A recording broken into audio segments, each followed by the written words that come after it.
Hey folks, Tim Cooke, Director of Instruction here at the Golf Learning Center. I'm going to expand upon an Instagram post in this YouTube video. So all we're going to be about the short-sided chip, which is essentially a high, soft shot right around the green, where really the lie of your golf ball, where it's sitting down in the grass or it's a very tight lie, doesn't allow you to flop it. So it's a short-sided chip, and I had some questions on that on the Instagram post, so we're going to expand upon that in the rest of this video.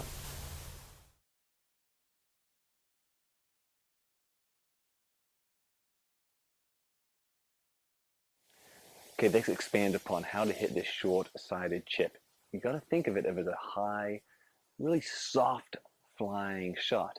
We're trying to launch the ball somewhere between 40 and 45 degrees, so the descent angle is in that 40-45 degree range. So there's some spin, but the descent angle is more down than a traditional chip shot, which may launch in that around 30 degrees, and that has a higher spin rate when you're launching the ball on a pitch or chip at that 30 degree angle on a traditional more chip and run type of grabbing shot. But we're short-sided here. We don't have much room to work with, so the descent angle counts. Couple things to do. One is setup, one on the way back, and all important, through the hitting zone, I want you to twist the handle, reverse twist, I call it, through the hitting zone. We'll explain what that is. So at setup first, kind of basic. You want the ball middle to slightly forward. So I got my pressure on my front side, just favoring my front side of my body here a little bit, but the ball is still right underneath or slightly ahead of the sternum, because we do want time to get that club face sliding opened under. On the way back, on this type of shot, you don't necessarily need a lot of wrist hinge. So if I'm hitting an old school flop, I'm really hinging my wrist and unhinging them aggressively on the way down. But sometimes on these shots, you may be trying to play this off a really tight lie, or there's a chunk of grass right behind your golf ball. It's a great shot in that situation. So I want to be a little more stable. I'm going to take the club back with very limited wrist hinge here.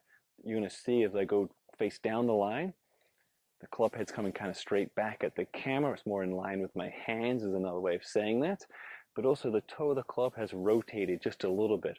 This is definitely not an inside shot or vastly outside. It's a fairly neutral takeaway with limited wrist hinge. We do not want, we'll go negative here for a moment, that leading edge looking down at the ground, because that will cause some steep impact. So what we're going to do, we're going to hit a couple shots to illustrate the move through hitting zone. So we'll go quick review of the first 2 points. If I face the camera, ball middle to slightly forward. I'm going to hit the shot in this direction because I have TrackMan running here, so we can look at some numbers. As I go back, fairly limited wrist hinge. They may hinge a little bit, but it's not a big aggressive wrist hinge. Then through the hitting zone, I'm going to feel as though I twist the handle in an opposite direction as a normal shot would be. So the toe's not rotating over. I'm trying to twist it so the club face is pointing up to the sky. And that's going to give us that higher launch angle. So limited wrist hinge, twist it. So it comes out at a very high launch angle, lands softly on the green, and hopefully runs out by the hole. Let's hit that one more time.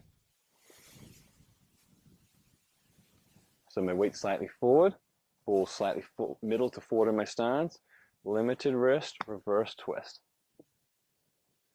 Drop softly on the green, runs next to the hole. Any questions? Leave us a message here or on our Facebook or Instagram pages. And thanks for watching.